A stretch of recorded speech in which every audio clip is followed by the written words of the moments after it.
日本の皆さん、おはようございます。木曜日の朝、いかがお目覚めですか？ここは朝涼しかったんですけども、また気温が上がってきまして、ちょっと私は湿度に弱いもので、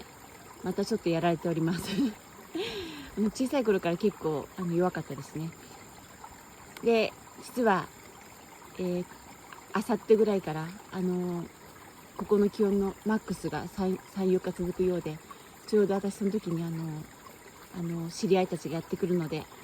ょっと体力を蓄えておかなければと思っているところです。